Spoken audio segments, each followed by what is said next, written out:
શ્રીમદ્ ભગવદ્ ગીતા શ્લોક નંબર 3.35 શ્રેયાન સ્વધર્મ વિગુણ પરધર્માત સ્વનુષ્ઠિતાત સ્વધર્મે નિધનમ શ્રેય પરધર્મ ભયાવહ.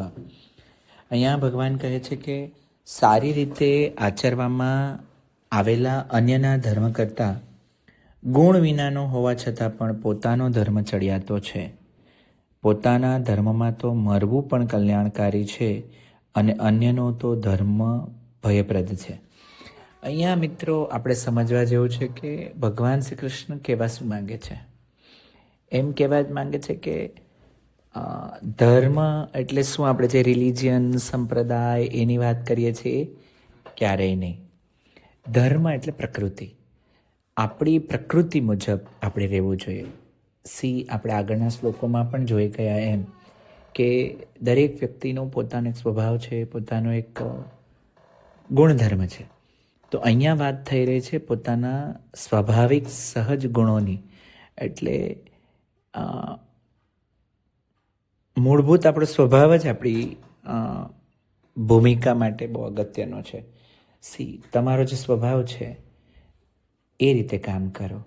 બીજાની નકલ કરીને ભલે તમને સફળતા લાગે પણ એ અંદરથી તૂટતા જઈએ છે. બીજાનો માર્ગ આપણને પરફેક્ટ લાગતો હોય અને આપણો પોતાનો માર્ગ ઇમ્પરફેક્ટ હોય પણ એ તમને શાંતિ અને પૂર્ણતા આપશે. એટલે અહીંયા મેઇન એક વસ્તુ સમજવા જોઈએ છે સ્વધર્મ, ઇનર ડિઝાઇન. સ્વધર્મ માત્ર એક પ્રોફેશન નથી, એ સ્વભાવ છે, ગુણ છે, ક્ષમતા છે અને જીવનની ભૂમિકા છે.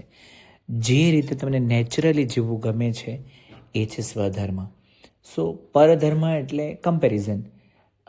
બીજાનું જીવન, બીજાની સફળતા, બીજાની રીતથી જીવવાનું આપણે બંધ કરીએ અને અંદરના અવાજને સાંભળીએ તો જીવન વધારે અદ્ભુત થશે.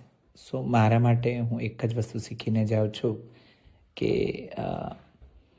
એક એરિયા એવો લખીએ કે જ્યાં આપણે બીજાની નકલ નહીં કરીએ, ખરેખર જે આપણે કરવું હોય એ જ કરીએ તો જીવન ખરેખર શ્રેષ્ઠ બનશે.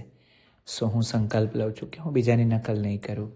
મારું જે મને ગમતું, મને યોગ્ય લાગતું, મારી પ્રકૃતિ મુજબ સહજ છે એ જ મારો ધર્મ છે. Thank you.